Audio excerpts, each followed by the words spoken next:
Hello friends, कैसे हैं आप सब लोग। उम्मीद करती हूँ आप सब लोग घर पर होंगे, अच्छे होंगे, अपनी पढ़ाई को कंटिन्यूस जारी रखे हुए होंगे। तो चलिए फ्रेंड्स, आज आपकी पढ़ाई को और ज़्यादा जोर देने के लिए आज मैं आप लोगों के सामने लेके आई हूँ अपना कक्षा 5 का भाग जो फर्स्ट है इन्वायरमेंटल स्टडीज़ का। उसको तो फ्रेंड्स देखिए, ये अपनी आरपीएससी 2020 की जो पुस्तकें चल रही हैं, ये 2020 का ही संस्करण है जो अभी लेटेस्ट फिलहाल स्कूलों में चल रही है। नया पब्लिकेशन जो आया है मैं उसी में से आपको पढ़ाने वाली हूँ फ्रेंड्स। इसमें से मैं आपको पूरा जो अपनी इन्वायरमेंट है, पर्यावरण के जितने भी टॉपिक्स हैं वो सारे करवाऊंगी।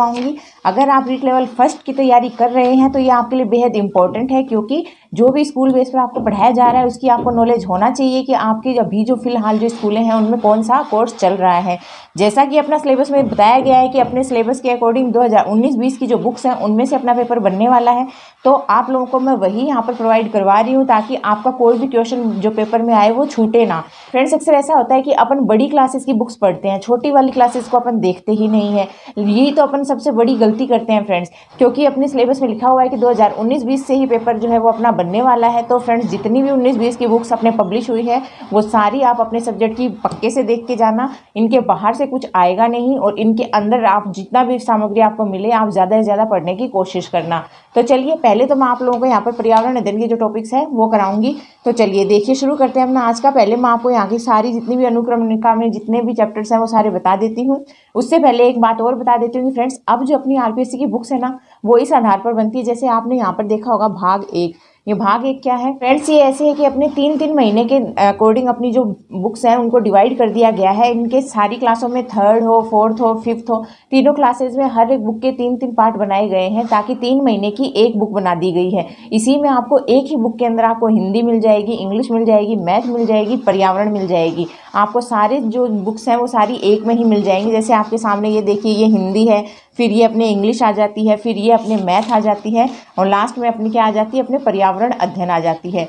तो फ्रेंड्स, ऐसे अपने 3 भाग बने हैं 3rd, 4th और 5th लेवल पे, ताकि उनके बोझ को कम करने के लिए 3-3 महीने की एक एक बुक बनाई गई है 3 भागों में। तो जब आपको पहले भाग की जरूरत होगी तब आप सिर्फ यही लेकर जाएं, फिर आपको जब आखिरी भाग की जरूरत होगी तब आप वो लेकर जाएं, तब आपको इनकी कोई जरूरत नहीं है तो आप इनके लिए वजन ना उठाएं। इस आधार पर अपनी आरपीएससी ने बोझ रहित शिक्षा को अभी बढ़ावा देने के लिए ये 3-3 पार्ट्स में अपने सिलेबस की बुक्स कर दी हैं 3rd, 4th, 5th में। तो देखिए फ्रेंड्स, इसी अकॉर्डिंग अपन भाग फर्स्ट का देख रहे हैं। कक्षा 5 का भाग फर्स्ट में जितने अपने पर्यावरण अध्ययन के चैप्टर हैं वो देखिए। हमने पर्यावरण अध्ययन में यहाँ पर 11 चैप्टर दिए गए हैं, काफ़ी इंपॉर्टेंट हो जाते हैं फ्रेंड्स, सारे चैप्टर अपन करेंगे। देखिए, इसमें पहला चैप्टर है अपना रिश्तों की समझ, दूसरा परिवार का आना जाना, तीसरा कुछ खास है हम, चौथा है मिलकर करें सफाई, पांचवा आओ खेले खेल, छठा बीज बना पौधा, सातवां वृक्षों की महिमा, आठवां जीव जंतुओं की निराली दुनिया, नौवां कहाँ कहाँ से पानी, 10 जल ऊपर से नीचे की ओर, 11वां जल में जीवन। तो फ्रेंड्स, ये अपने को 11 चैप्टर अपने सामने हैं, ये अपन इसमें करने वाले हैं अपने पर्यावरण अध्ययन में। तो चलिए शुरू करते हैं। अपना पहला चैप्टर है रिश्तों की समझ, उसमें देख लेते हैं इनमें अपने को क्या क्या इंपॉर्टेंट मिलने वाला है। तो चलिए शुरू करते हैं आज का पहला चैप्टर। तो देखिए फ्रेंड्स, ये है अपने सामने अपना पहला चैप्टर पर्यावरण अध्ययन का पार्ट 1 है रिश्तों की समझ। इसमें क्या है फ्रेंड्स, इसमें ज़्यादा कुछ नहीं है। जैसा कि अपने पर्यावरण अध्ययन में अपने को सिलेबस में दिया हुआ अपना पहला जो टॉपिक है परिवार, तो उसी से रिलेटेड है ये। इसमें अपने को रिश्तों की समझ के बारे में बताया गया है। तो फ्रेंड्स, ये मैं आपको पढ़ाऊंगी नहीं क्योंकि इसमें आपको कुछ भी नहीं बताया गया है सिवाय इसके कि एकल परिवार क्या होता है, संयुक्त परिवार क्या होता है। एकल परिवार अपने को सबको पता है, ऐसा परिवार जिसमें सिर्फ माँ, पिताजी और जो बच्चे हैं उनके सिर्फ वो रहते हों। एकल परिवार जैसा कि आप यहाँ पिक में भी देख रहे हैं, एकल परिवार में सिर्फ माँ, पिताजी मतलब मम्मी पापा और उनके बच्चे रहते हों, वो तो है अपना एकल परिवार। और संयुक्त परिवार क्या होता है, ऐसा परिवार जिसमें अपने मम्मी पापा के साथ अपने दादा दादी भी रहते हों, चाचा चाची, ताऊ ताई और उनके सबके बच्चे एक साथ रहते हों, उसको अपन कहते हैं संयुक्त परिवार। बस इस पूरे चैप्टर में यही बताया गया है, इसके अलावा कुछ भी नहीं बताया गया है। बस रिश्ते नातों के बारे में बताया गया है कि आप बड़े भाई को क्या कहोगे, दादाजी, ताई जी, ताऊ जी, पिताजी, इनको मतलब किसको क्या कहोगे, वो आपको रिश्तों के बारे में बताया गया। बच्चों की छोटी सी जनरल चीज़ें हैं, आपके कोई भी इसमें से आउटकम निकालने वाली चीज़ नहीं है। तो चलिए, ये परिवार तो अपना यहीं पर ख़त्म हो जाता है। इसमें सिर्फ एकल और संयुक्त परिवार के बारे में ही बताया हुआ है। लास्ट में इसमें यहाँ पर इतना सा दिखाया गया है कि 2 चीज़ें आपको यहाँ पर इंपॉर्टेंट बताई हैं। पहला है अपना कि Gregor John Mendel. Gregor John Mendel कौन है, तो ग्रेगर जॉन मेंडल के बारे में बताया गया। आप भी देख लीजिए कि कौन है। ग्रेगर जॉन मेंडल जो है वो उन्होंने मटर के पौधे पर बहुत से प्रयोग कर वंशानुगत के नियम प्रतिपादित किए, इसीलिए उन्हें आनुवांशिकी का जनक कहा जाता है। ये अपने साइंस में भी है ग्रेगर जॉन मेंडल, तो आपको ये पता होना चाहिए, अपने साइंस से रिलेटेड है ना ये। तो ग्रेगर जॉन मेंडल कौन थे? आनुवांशिकी के जनक जिनको कहते हैं वो थे ग्रेगर जॉन मेंडल। इन्होंने मटर के पौधे पर प्रयोग किए थे और आनुवांशिक लक्षणों को बताया था। एक तो ये इंपॉर्टेंट है, यहाँ से एक क्वेश्चन बन सकता है कि आनुवांशिकी के पिता किसको कहते हैं। दूसरा यहाँ से पूछा जा सकता है कि इन्होंने कौन से पौधे पर प्रयोग किए थे अपने आनुवांशिकी के, तो इन्होंने मटर के पौधे पर प्रयोग किए थे। ये 2 क्वेश्चन यहाँ से पूछे जा सकते हैं। सेकंड है अपना हरगोविंद खुराना। अब ये कौन है? देखिए ये भी इंपॉर्टेंट है, आपको याद रखना होगा कि डॉक्टर हरगोविंद खुराना ने वंशानुगत नए गुणों के निर्धारण हेतु कई शोध पत्र लिखे। इस कार्य हेतु इन्हें नोबेल पुरस्कार से सम्मानित किया गया। डॉक्टर हरगोविंद खुराना, इन्होंने ये अपने को वैसे अगर देखें तो अपने तो ये क्या है, ये हरित क्रांति के जनक भी माने जाते हैं हरगोविंद खुराना, इसलिए ये भी यहाँ पर इंपॉर्टेंट हो जाते हैं। तो आपको इसका भी पता होना चाहिए इन्होंने क्या किया था, इन्होंने वंशानुगति के नए गुणों का निर्धारण किया था। जो वंशानुगत है उनके नए गुणों का निर्धारण किया था डॉक्टर हरगोविंद खुराना ने। ओके, ये भी थोड़ा सा आपको ध्यान रखना होगा कि इन्हें इनके कार्य के लिए क्या मिला था, इन्हें नोबेल पुरस्कार मिला था। नोबेल पुरस्कार विजेता के बारे में पूछ ले, वंशानुगति के नोबेल पुरस्कार विजेता कौन है, तो फिर इसमें आपको बताना होगा हरगोविंद खुराना। अब देखिए ये अपने बस ये 2 ही चीजें यहाँ इससे आउटकम निकल के आता है, इसके अलावा कुछ भी नहीं आता है। तो लास्ट में मैं आपको ये बता देती हूँ कि इस चैप्टर में हमने क्या क्या सीखा है। इस चैप्टर में फ्रेंड्स अपन ने अलग अलग कारणों से परिवार एकल या संयुक्त होते हैं। वो कारण कौन से होते हैं? व्यवसाय होता है, शिक्षा होता है, कोई दिहाड़ी होती है, रोजगार होता है, इस कारण से, व्यापार के कारण से, इन कारणों से, जो ऐसे कारण जिनके कारण परिवार जो है वो एकल है या संयुक्त है। तो ये अपने को यहाँ पर इस चैप्टर में अपन ने देखा, यही बताया गया है कि इस कारण से होता है। सेकंड है अपना एकल और संयुक्त परिवारों में सदस्यों की भूमिकाएं अलग अलग होती हैं। सबको पता है संयुक्त परिवार में जो बड़ा होता है, सबसे बड़ा, वो घर का मुखिया होता है। छोटे होते हैं वो उस परिवार में क्या क्या सहयोग करते हैं, कौन खाना बनाता है, कौन कमा के लाता है, कौन क्या करता है, बस उन सबकी ड्यूटीज़ के बारे में बताया गया है। उसके बाद है कुछ लोग गोद लेकर बच्चों को पाल पोस कर बड़ा करते हैं, उन बच्चों को अपन गोद लिया हुआ बच्चा कहते हैं। तो ये इसमें बताया गया है। नेक्स्ट अपना ग्रेगर जॉन मेंडल को आनुवांशिकी का जनक कहा जाता है, इंपॉर्टेंट है, ये ध्यान रख लीजिएगा।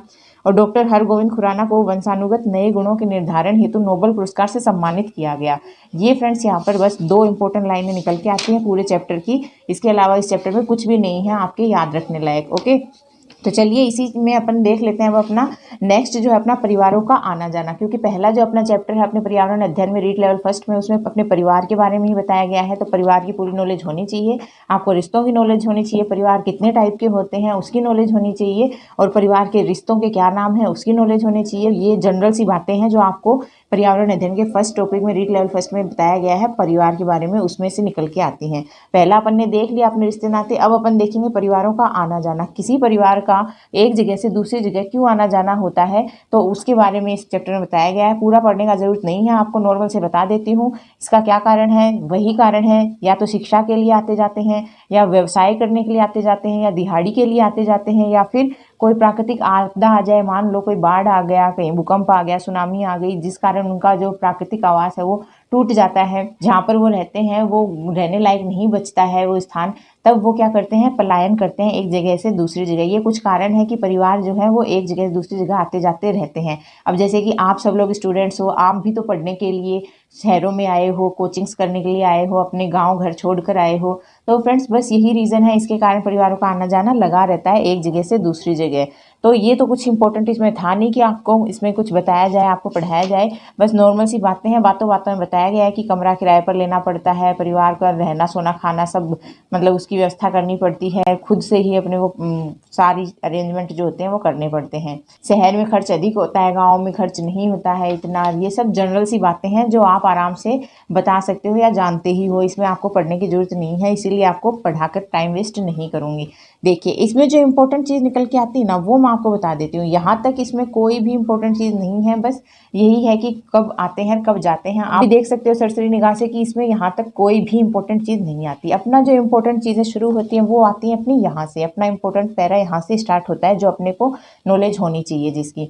तो देखिए इसमें क्या लिखा हुआ है कि डूंगरपुर जिले का एक कस्बा गलियाकोट। अब आपको यहाँ पर ये नॉलेज हो गई कि डूंगरपुर जिले में एक कस्बा है जिसका नाम क्या है? गलियाकोट है, जहाँ पीर फखरुद्दीन की विश्व प्रसिद्ध दरगाह है। क्वेश्चन आ सकता है कि पीर फखरुद्दीन की विश्व प्रसिद्ध दरगाह कहाँ पर है, या पीर फखरुद्दीन की जो दरगाह है वो कहाँ पर है। नीचे ऑप्शन दे देंगे तो आपको पता होना चाहिए कहाँ है ये गलियाकोट में है। गलियाकोट कहाँ कौन से जिले में आता है? डूंगरपुर जिले में आता है। ओके, नेक्स्ट अपना शीतला माता का मंदिर। शीतला माता का मंदिर कहाँ है? आपको ये भी पता होना चाहिए। शीतला माता का मंदिर कहाँ है? चाकसू जयपुर में है।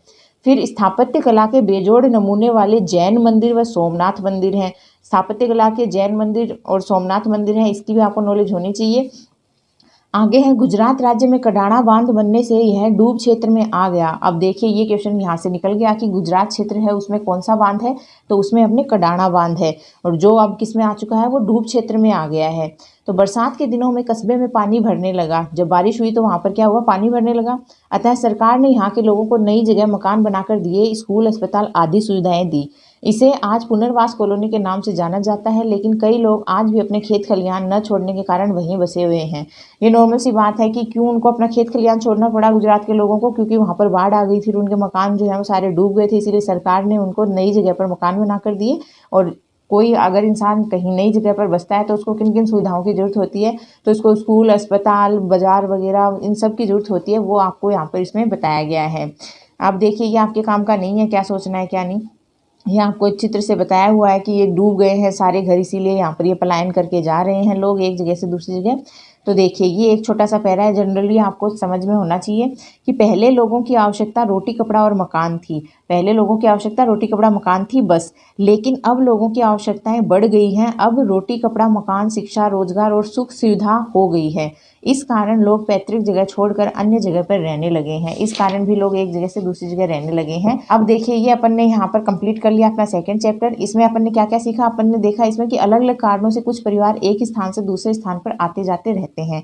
सेकंड है कि नई जगह के बसने के लिए हमें नई व्यवस्थाएं जुटानी होती हैं। ओके, ये दो ही चीज़ें इस पूरे चैप्टर में आउटकम निकल के आई हैं। बस आपको इतना सा याद रखना है कि यहाँ पर डूंगरपुर के गलियाकोट में क्या है, प्रसिद्ध फखरुद्दीन की विश्व प्रसिद्ध दरगाह है। एक तो आपको ये याद रखना है, दूसरा शीतला माता का मंदिर कहाँ है, चाकसू जयपुर में है। इसके अलावा जो स्थापत्य कला के नमूने कौन से, एक तो जैन मंदिर है और एक है अपना सोमनाथ मंदिर जो गुजरात में है।